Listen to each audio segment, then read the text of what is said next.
On va accueillir notre champion du monde, un garçon que j'aime énormément qui est avec nous ce soir. Blaise Matuidi, notre invité.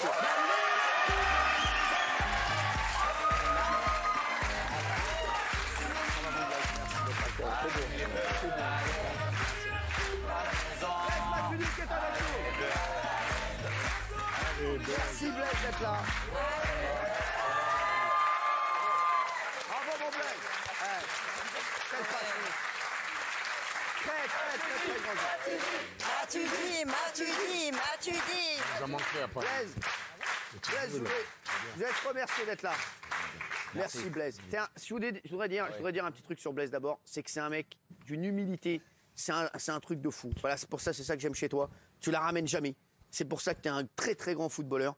Et ça fait des semaines qu'on en parle tous les deux parce que tu m'as dit je viendrai vraiment si je viens un jour faire l'émission, c'est pour mon association. Et je voulais absolument que tu viennes. Et c'est vrai que c'est une association pour laquelle tu te donnes avec toute ta famille depuis des années. Et franchement, je trouve que c'est un garçon vraiment exceptionnel. La dernière fois, je suis allé dîner avec lui, je dis la vérité. Et Blaise, il est, je sais pas, tout le monde lui demande des photos. Il a fait des photos avec tout le monde, il parle à tout le monde, il est tranquille. À un moment, les mecs, ils disaient, mais c'est vraiment Blaise Matuidi qui est avec toi. Ils pensaient que c'était un faux gars, tu vois. Ça se voit qu'il est sympa sur son visage. Non, mais ça je te jure, pas, Blaise, franchement, je voudrais déjà te féliciter pour ta carrière. C'était une carrière exceptionnelle. Juste, j'ai perdu beaucoup d'argent parce que j'avais dit que la Juventus gagnerait la Ligue des Champions, mais ce sera l'année prochaine. Voilà, ça c'est sûr. Et juste te dire vraiment, je voudrais dire que tu es un mec exceptionnel et je suis très heureux de t'avoir connu. Merci mon Blaise.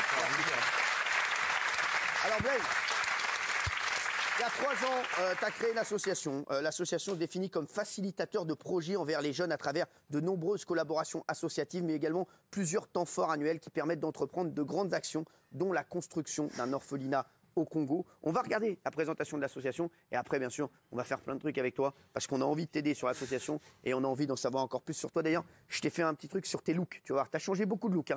Tu es comme moi, à un moment, tu te cherchais. À un moment, tu te cherchais. Je sais. Bah, moi, je me suis pas encore trouvé. Je suis un enfant d'origine d'Angola et du Congo. Donc, mes parents, bien sûr, sont nés là-bas. On avait fait un passage au Congo. On a vu les conditions dans lesquelles ces enfants vivaient. Et c'est assez triste, on va dire. Et on sait très bien que ça remplacera pas tout. Mais si ça peut faire qu'ils puissent avoir au moins le sourire, ben ça c'est le but de notre action. Blaise adore les enfants. Il a gardé toujours quelque part dans son coin de la tête son enfance, sa sensibilité concernant les problématiques des enfants vient de là, de sa propre expérience aussi. Redonner le sourire aux enfants, vraiment c'est redonner le sourire, être avec eux, s'amuser avec eux, rire avec eux.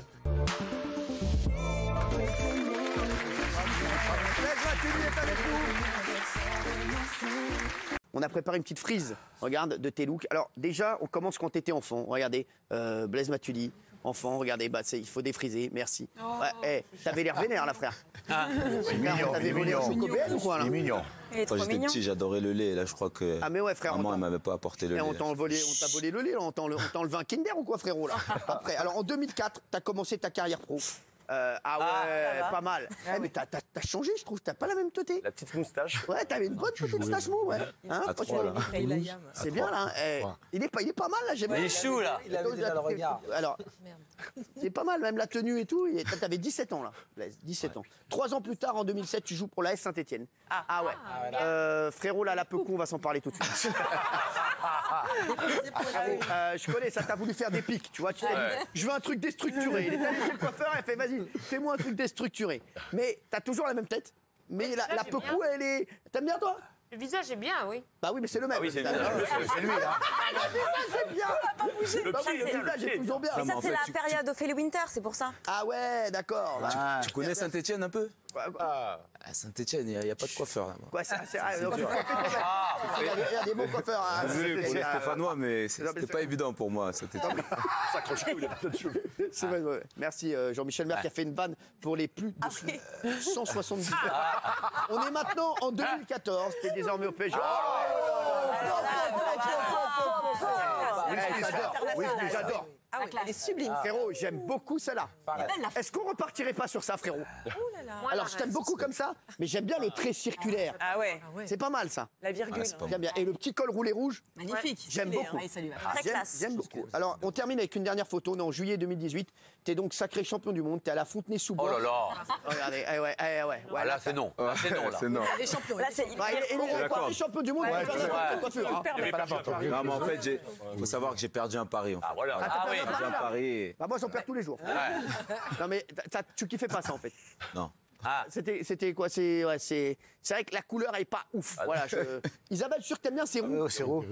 Oui, mais non, j'aime mieux la photo précédente. Hein. Ah oui. Ah, d'accord. Ça va On très a bien aussi- parce qu'on voit bien la forme du crâne. Ouais. il est content. Pas de rêve pour vous. Comme vous avez un beau crâne. Ouais, bah, Ah, mais non, c'est vrai, c'est Calme-toi, magnifique mamie. cette photo. Merci, t'es sympa.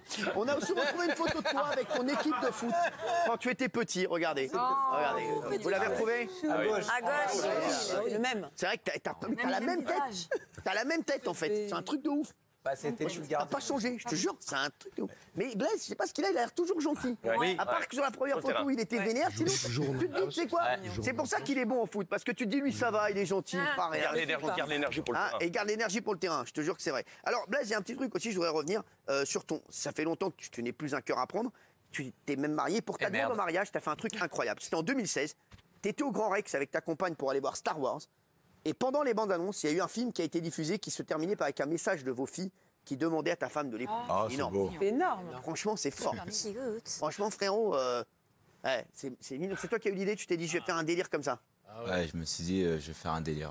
C'est toi, t'es un romantique, toi, ça se voit. Ça se voit. Hein? Non, mais c'est vrai. Castagne, c'est moins chier. Hein. Ah ouais. Ouais. Il l'appelle entre deux pubs.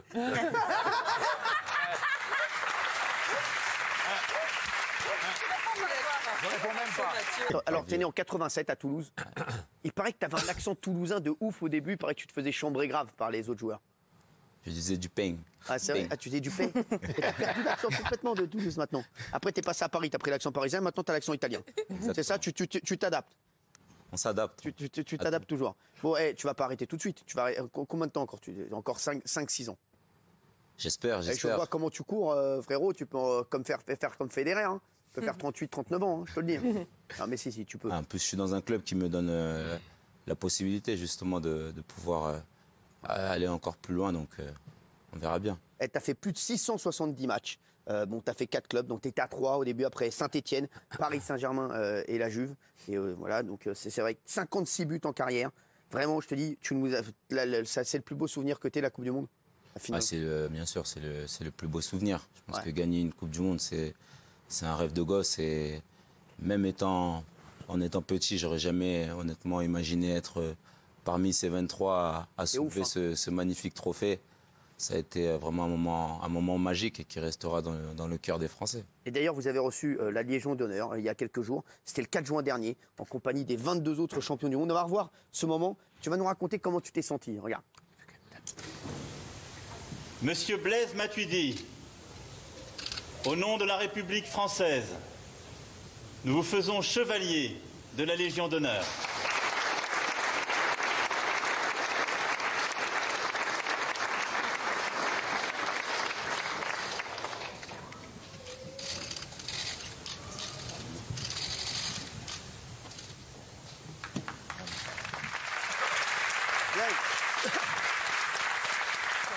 Blaise, est-ce que c'était un grand moment d'émotion, ça ou pas? Est-ce que tu étais fier d'avoir la Légion d'honneur? Ton père, tes parents, ils étaient comme des fous. Hein. Ouais, je pense que pour moi, la plus grande fierté, elle vient des parents. Ouais, c'est ça. Voilà, c'est leur faire honneur.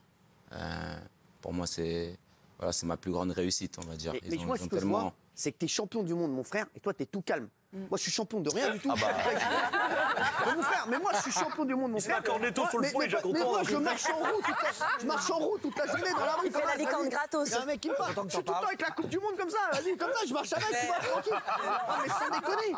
Mais toi, on a l'impression qu'il est champion du monde. Il s'en bat avec total, mon frère. C'est un truc de ouf, franchement. T'as toujours été comme ça. Tu restes calme. Ah, j'ai des moments de folie aussi. Qu'est-ce que tu vas faire après la Coupe du Monde? Qu'est-ce que tu vas faire quand on a gagné la Coupe du Monde? C'est comme Benaïm quand elle a réussi un brushing. Qu'est-ce que tu vas faire? Sans rigoler, qu'est-ce que tu vas faire? Non, mais il est calme, il est tranquille. Alors, il y en a deux qui ont un petit fou rire pendant la Légion d'honneur. C'est Paul Pogba et Adil Rami. Voilà, regardez. Les deux. Paul Pogba. Sans doute le joueur le plus taciturne, calme, posé de l'équipe.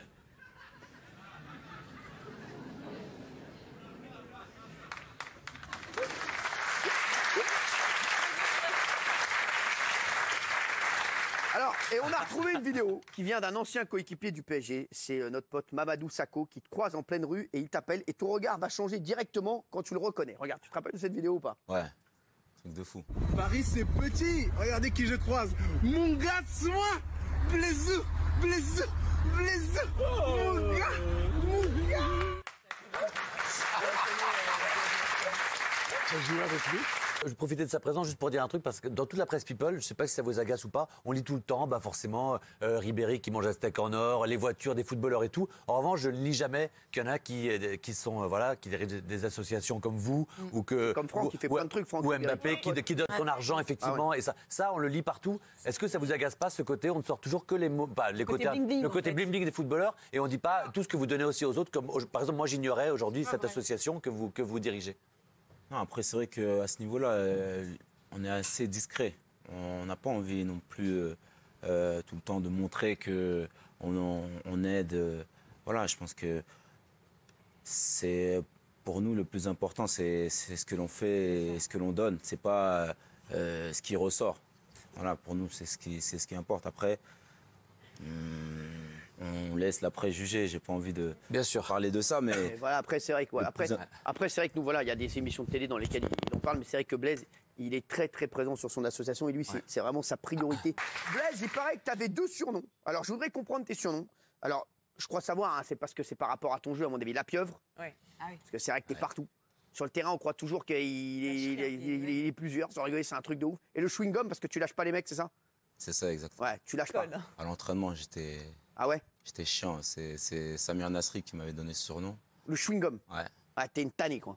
T'es une tannée. Ah, c'est genre le mec, là, c'est une tannée. Ça veut dire quand on t'a sur le dos, tu dis que tu vas te mettre sur ce gars-là, t'es sûr que c'est une tannée pour lui. Ah, le pain, il n'est pas gratuit. Hein. Ah ouais, c'est vrai. Mais tu te bats à fond sur le terrain, je vois, tu donnes tout.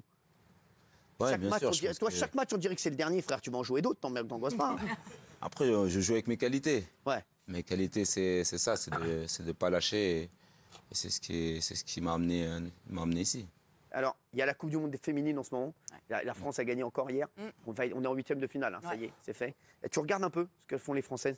Ouais, bien sûr. Un peu le football féminin, il évolue. Et à vitesse grand V, on est vraiment contents, nous, en tant que joueurs de l'équipe de France. Et je pense que même les Français sont contents. C'est ouf, hein, ce qui se passe. Hein. 9,8 millions de téléspectateurs hier, presque 10 millions, encore record historique pour un match de la Coupe du Monde féminine. Et Canal+ aussi a très bien marché hier, près d'1 million de téléspectateurs aussi sur Canal+, donc c'est absolument énorme. Je vous le dis, d'ailleurs, non, hier c'était 9,4, mais avec Canal+, ça fait 10 millions 3 en tout, c'est exceptionnel. On vous a fait un petit récap, regardez de ce qui se passe sur la Coupe du Monde féminine. Le 7 juin dernier, le match France-Corée du Sud en direct du Stade de France donnait le coup d'envoi de cette Coupe du Monde féminine. Un match remporté haut la main par les Françaises 4-0. 9,8 millions de supporters avaient répondu présents au rendez-vous de ce tout premier match, soit 44% du public. Des scores extrêmement hauts qui ont été confirmés avec le deuxième match des Bleus joué hier soir à Nice. Les joueuses affrontaient cette fois-ci la Norvège qui s'est inclinée 2-1. Directement pour le plat du pied de Valérie Gauvin. Ça passe. Une fois encore, l'audience a été au rendez-vous avec 9,4 millions de supporters. Voilà. Tu suis Enrico la Coupe du Monde féminine? Tu suis les matchs de la Coupe du Monde féminine? Les 3 hier, parce que c'est Wendy Renard qui marque contre son camp. Donc en fait, on est vrai que Wendy Renard, elle est énorme, elle a dit je vais faire le zapping. Ouais, elle a été formidable. Voilà, franchement, elle est énorme. J'adore